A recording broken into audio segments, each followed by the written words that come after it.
The federal election campaign is still several months away, but for some it might already feel like campaign season. If you've been following the Raptors' historic run for the NBA championship, you may know what I'm talking about. This played during Sunday's Game 2. Every day, families in this neighborhood work hard trying to get ahead. They make tough choices because of the rising cost of living. I understand their frustration when government makes it hard to even get by. That's why I will cancel the carbon tax.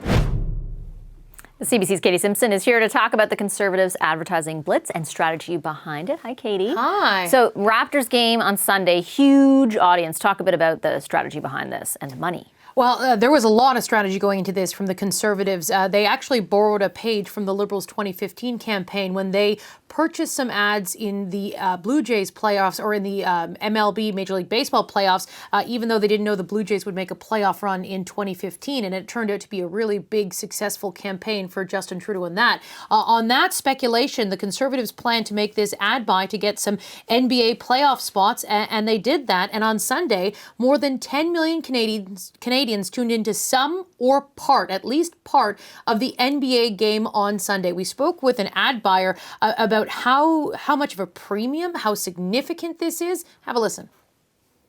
There's so much hype around the Raptors right now, and everyone's just really excited about the team's prospect of winning a championship. We haven't seen anything like this as long as I can remember in sports.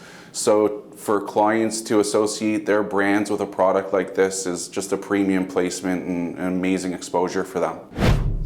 So this ad buy says a lot about the Conservatives. One, they've got the money to do it. They've also broken records with their fundraising, $8 million in the first quarter. The Liberals only raised about $3.6 million, NDP $1.2 million. So they've got the money there. Also, they've planned, they're organized, they looked into this. What political sources are telling us is that the ad costs between $50,000 and $80,000 in that sort of ballpark range. When you think of American advertising costs, obviously it doesn't seem that big, but for Canadian advertising, that's big bucks here. So it shows that the Conservatives, they've got money in the bank, they're organized, and they're ready to spend it. What is the content of the ad tell us? If the rest of it tells us that, what does the content say? So if there's concerns about, or if the ability to buy is a strength, the content sort of shows some signs into what maybe a weakness might be, that Andrew Scheer, senior Conservatives, will say quietly that he does have a name recognition problem. And that's something that they're trying to get out there so Canadians get to know him. We spoke with Corey Hahn, the Director of Communications for the Conservative Party, just a short time ago. And he says, this is not necessarily an unusual problem.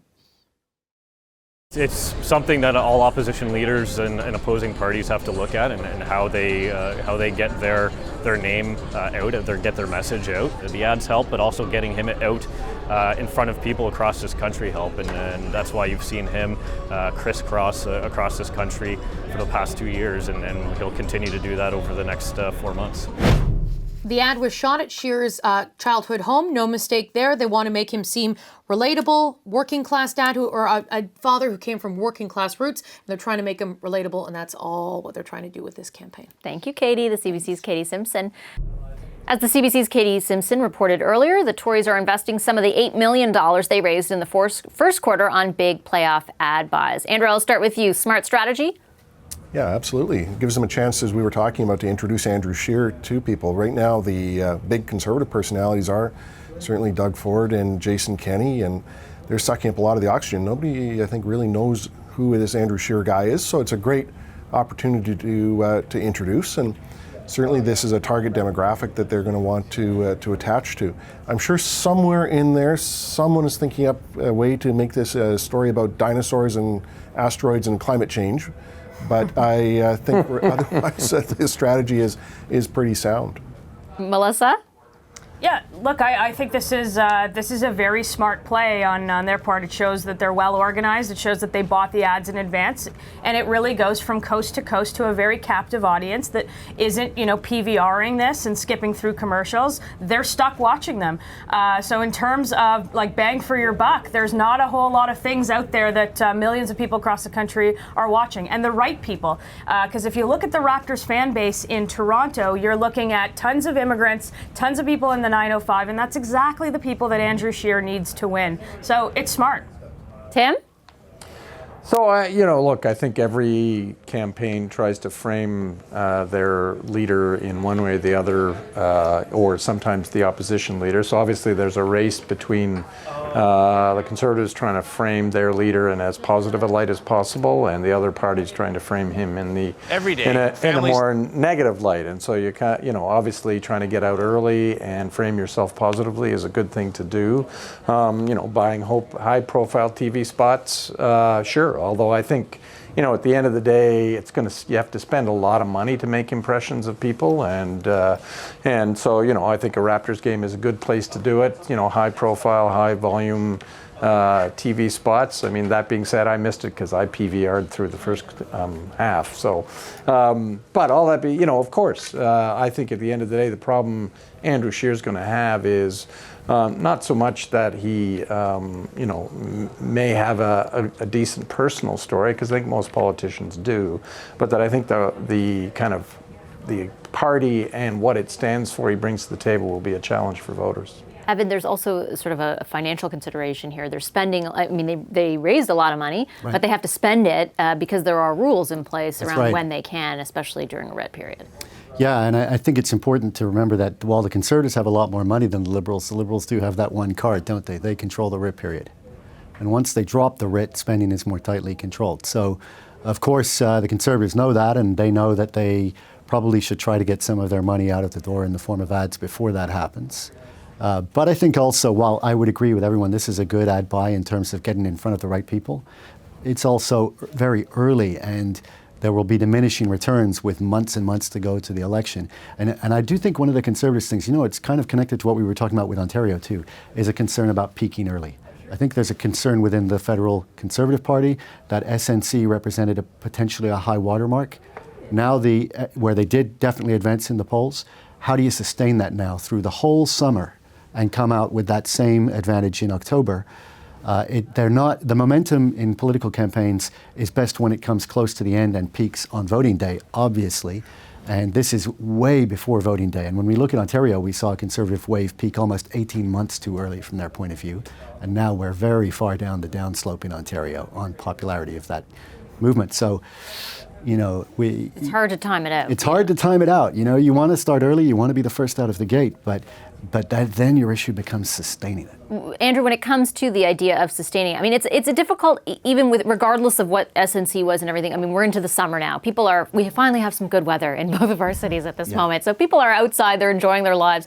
They're not necessarily, and this is not particular to any one party, but they're not necessarily paying attention very closely to what's going on. So when it does come to sustaining what happened post SNC, what are the factors, do you think, that will affect that?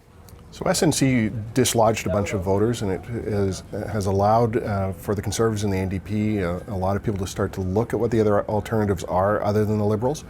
The Conservatives now are clearly trying to capture that attention and say, we have other things to talk about other than we're just not as scandal-ridden as the current government. And that's what they've got to try and do. I think the other piece that the Conservatives are signaling, and this is certainly a challenge for the other two main parties, is they're saying, look, we're election ready. They've actually been putting thought into what their message is. They've got money to spend on a campaign, and they are showing that they are prepared to engage in a very long campaign that I'm not sure the other two parties right now are in a position to be able to fight them on. So it's a good strategy. It's going to be tough, I can tell you, as having run in a campaign that peaked far too early. It does happen, but a lot of this is just making sure you've got issues that resonate with voters that keep them interested. Do you think, Melissa, that idea of peaking too early is a concern? Should be a concern? Well, I think certainly it's a concern for those that are running the campaign. It's hard to sustain any kind of political message during the summer because, people would rather do just about anything else and outside.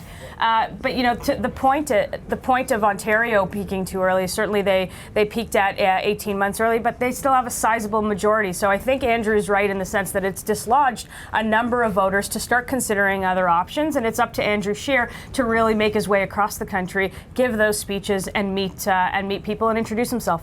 And from the Liberals' perspective, Tim, strategically, what should they be aiming to do over the next coming months? Well, the good news is we haven't peaked too early. Well played. But I think, there was a little bit of a kind of an impression that there was a cakewalk into it. And I think, to be fair, the SNC kind of felt like a knock the government off message, which weirdly enough I think is actually starting to impose better discipline in the government from an electoral preparation point of view and a messaging point of view. And I think you're starting to see that in terms of the government's performance. And I think that's starting to reflect in a stabilizing of the polls and some growth in areas where it matters. But yeah, I think the government is has appointed a campaign director now, is getting its is starting to attract and will announce some interesting candidates in addition to those who are running again. And so I think, all that being said, I think there isn't much people don't know about the current Prime Minister, so he's pretty well settled. I think Andrew Scheer is still a big question mark despite one ad. And I think the same is true for the NDP. And the problem is they won't be coming back into this really from an attention point of view until September. And I think the noise around some of what's happening in Ontario could drown out anything Andrew Scheer is trying to put in front of voters. Well, we shall see, and we'll all be paying attention all summer long. Thank you, everyone. Thanks to the Power Panel tonight. Tim Murphy, Melissa Lantzman, Andrew Thompson, and Evan Dyer. Hi, I'm Vashi Capellos, host of Power in Politics. See more of our show by subscribing to the CBC News channel or click the link for another video. Thanks for watching.